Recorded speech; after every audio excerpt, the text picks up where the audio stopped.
Bonjour à tous et bonjour à toutes, ici Samy donc pour eProg et aujourd'hui une nouvelle vidéo.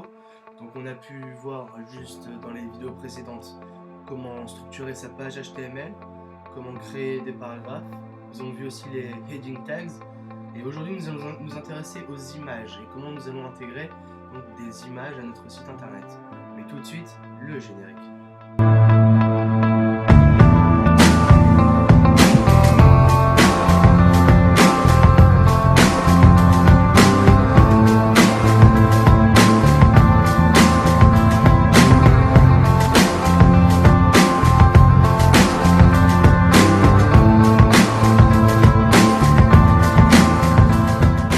Donc nous n'allons pas voir que les images, nous allons aussi voir les liens. Et nous allons aussi coupler ces deux choses en une seule. Donc, première chose, les images. Alors, pour insérer des images, c'est une façon assez particulière vu que ça utilise donc la balise, je vais commencer à écrire IMG, mais comparé à certaines autres balises, comme vous avez juste devant vous, par exemple la HTML, la balise HTML a une balise fermante et une balise ouvrante. La balise image n'a pas de balise fermante. Elle se ferme dans la balise ouvrante. On va voir ça juste à la fin de notre balise image. Mais juste avant ça, on doit stipuler quoi? L'endroit où va se trouver l'image. Donc on note src qui fait référence à source, un petit égal, ouverture des guillemets. Et là, deux choix se mènent à vous. Donc si ça aurait été sur un fichier HTML, sur un éditeur de texte, vous aurez pu mettre ça, qui va faire référence à l'image qui se trouve sur votre machine, donc en local. Donc ici, étant donné qu'on ne peut pas le faire, nous allons utiliser les liens. Les liens, il suffit juste de marquer un lien direct vers votre image. Oups. Moi, je vais prendre un lien, une image, pardon.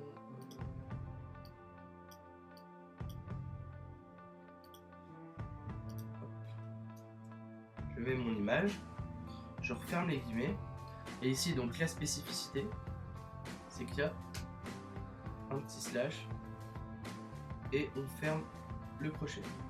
Vous avez vu?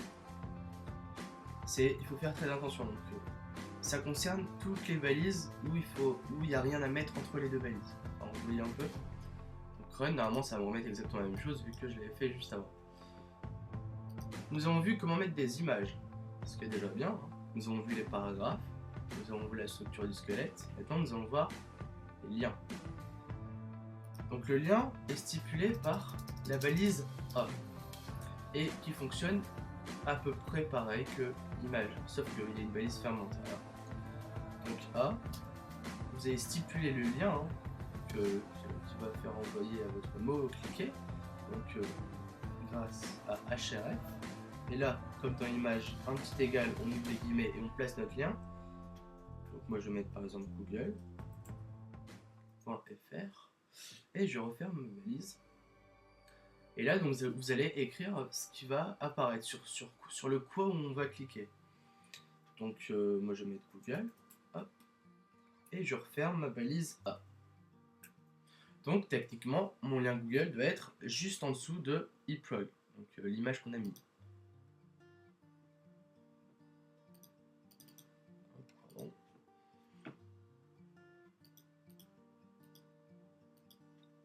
Ah, j'ai oublié de fermer, vous voyez.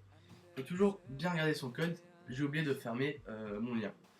Donc je clique sur Run et là vous voyez Google est en dessous de eProg. On l'a mis juste en dessous. Donc on a vu maintenant comment mettre des liens. On va s'exercer à le mettre dans un paragraphe par exemple. Donc petit exemple, on va mettre un petit paragraphe juste en dessous de notre image. Hop, et nous allons faire un petit texte. Donc je vous invite à faire exactement la même chose. Donc, bonjour, je m'appelle Samy, j'ai 20 ans, virgule, aller sur mon site. Le but de cet exercice est de mettre site, mon site plutôt, en tant que lien. Donc c'est très simple. Nous allons entourer mon site avec nos balises A. Je commence avec ma balise. nous mettons href, hein, comme nous l'avons vu précédemment.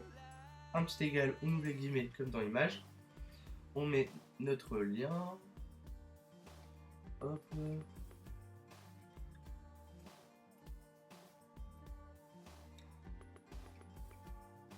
Voilà.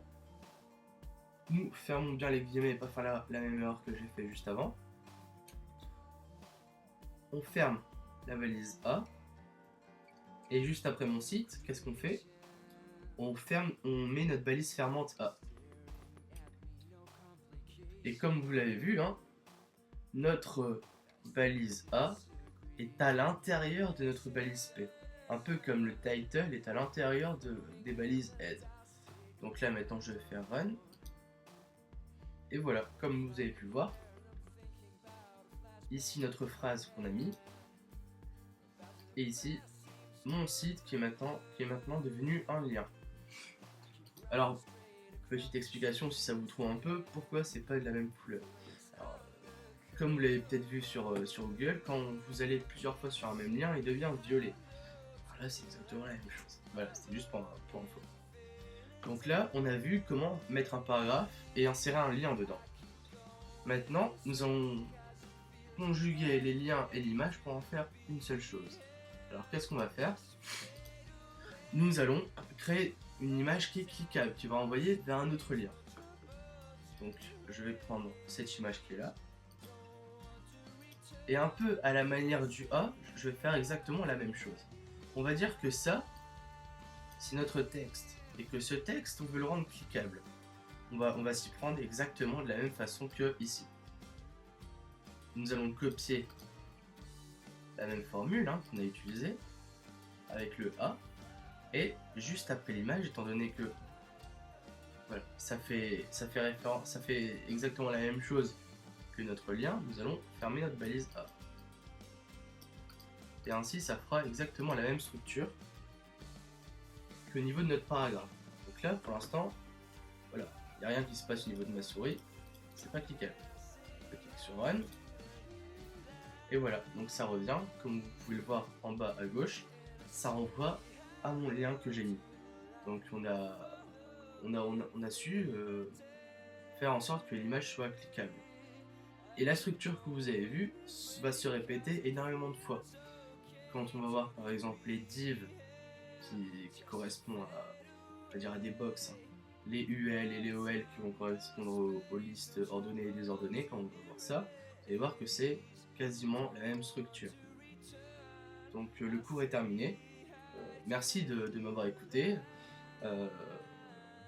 On se revoit normalement dans 2 jours, vu que le rythme des vidéos sera une toutes les 2 jours. Au revoir.